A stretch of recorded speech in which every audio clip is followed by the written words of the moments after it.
Masturbasi adalah salah satu bentuk tindakan seksual seseorang yang biasanya dilakukan secara diam-diam, namun sekarang ini telah dianggap menjadi hal yang lumrah.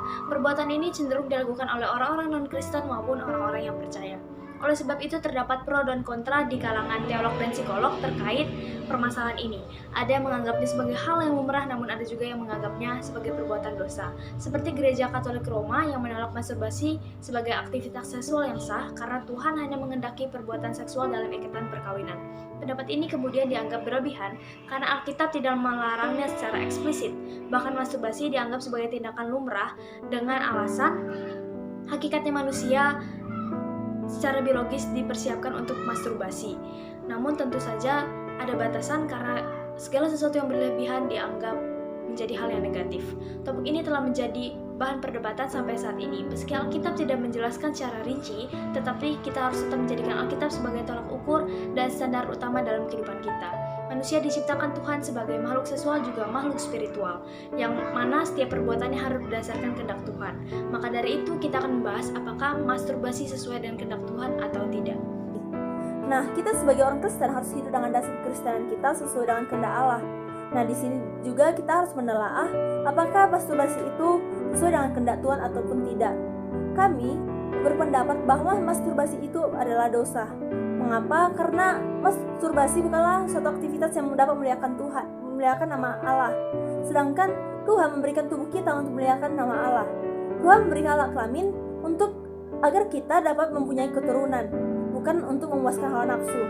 Alkitab tidak secara eksplisit menyatakan bahwa masturbasi adalah dosa, tetapi tidak ada keraguan bahwa tindakan yang biasanya mengarah pada masturbasi itu berdosa. Meskipun Alkitab ini tidak secara langsung menjawab pertanyaan ini, ada beberapa ayat dalam Alkitab yang menjelaskan tentang masturbasi ini. Yaitu pertama pada 1 Korintus 10 ayat 31. Intinya, jika kita tidak bisa memberikan kemuliaan Allah, lebih baik kita tidak melakukannya. Tuhan menginginkan kita memakai tubuh kita untuk memuliakan namanya, bukan untuk memuaskan hawa nafsu. Kemudian ayat kedua yaitu pada Roma 14 ayat 23. Yang intinya, jika kita tidak sepenuhnya yakin bahwa suatu kegiatan berarti menghormati Allah, itu ialah dosa. Masturbasi bukanlah datang dari iman, melainkan datang dari hawa nafsu dan tidak bisa dikendalikan oleh seorang tersebut. Kemudian ayat ketiga yaitu pada 1 Korintus 6 ayat 19 sampai 20 yang intinya tubuh kita telah ditebus dan telah menjadi miliknya. Masturbasi bukanlah suatu aktivitas yang positif, melainkan aktivitas yang memberikan dampak negatif kepada pelakunya. Nah, jika melakukan masturbasi dapat membuat tubuh kita rusak, maka itu sama saja membuat baik Roh Kudus dalam tubuh kita rusak, dan itu merupakan dosa. Kemudian ayat yang terakhir yaitu pada buah roh, yaitu buah roh adalah pengendalian diri.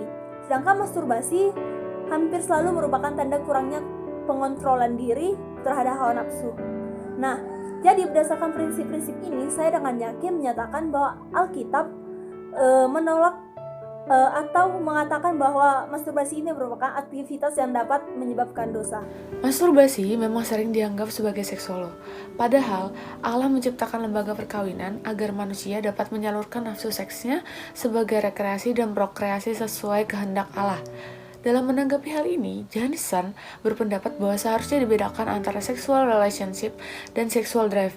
Baginya, masturbasi merupakan bagian dari dorongan seksual atau sexual drive yang menuntun seseorang sampai kepada pemahaman akan pentingnya pernikahan.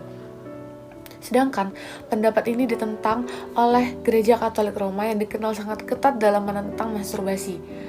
Baginya, masturbasi itu mencermarkan cinta kasih yang saling memberikan dari antara suami istri.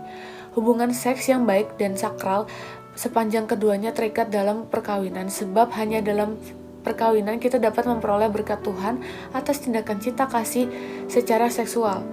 Oleh sebab itu, pelanggaran terhadap cinta kasih perkawinan ini, baik secara fisik maupun batin, baik dilakukan seorang diri maupun bersama yang lain, merupakan perzinahan.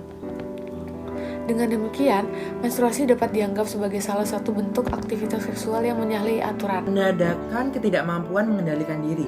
Fisher berpendapat meski manusia memang dilengkapi oleh dorongan seksual, itu tidak berarti manusia tidak perlu mengontrolnya. Setiap orang perlu belajar penguasaan diri. khususnya dalam hal seks. Pernikahan merupakan tempat di mana hasrat seksual dan tubuh dapat dinikmati sesuai dengan kehendak Allah. Bagi mereka yang bertahan tidak menikah, masturbasi seringkali dijadikan sebagai jalan keluar yang sehat untuk melepaskan diri dari tekanan seksual. Pandangan ini kemudian dibantah oleh Alcorn yang menyatakan dalam jangka panjang memuaskan nafsu tidak pernah menghilangkan nafsu, tetapi hanya memperkuatnya. Perbuatan seperti ini lebih bersifat mementingkan diri sendiri dan bukan merupakan ungkapan kasih sayang. Dalam pandangan Alcorn, masturbasi bukan hanya tidak perlu, melainkan juga tidak sehat dan merefleksikan suatu obsesi terhadap bagian dari manusia yang dapat dengan mudah dikesampingkan. Yang benar adalah setiap orang yang dituntun untuk menahan diri, dan karena masturbasi adanya kontrol diri yang rendah, maka hal itu jangan dilakukan. Sebagai kesimpulan, masturbasi merupakan aktivitas yang harus dilalui oleh manusia normal untuk mencapai kematangan seksualnya. Lalu masturbasi yang dilakukan tanpa adanya fantasi seks kelihatannya memang baik-baik saja.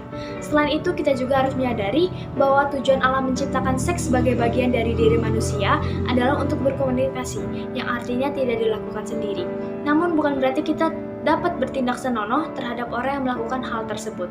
Satu hal yang harus ditanamkan dalam hidup kita adalah manusia diciptakan untuk memuliakan Tuhan, baik sebagai makhluk spiritual maupun makhluk seksual. Sekian presentasi dari kelompok kami. Terima kasih.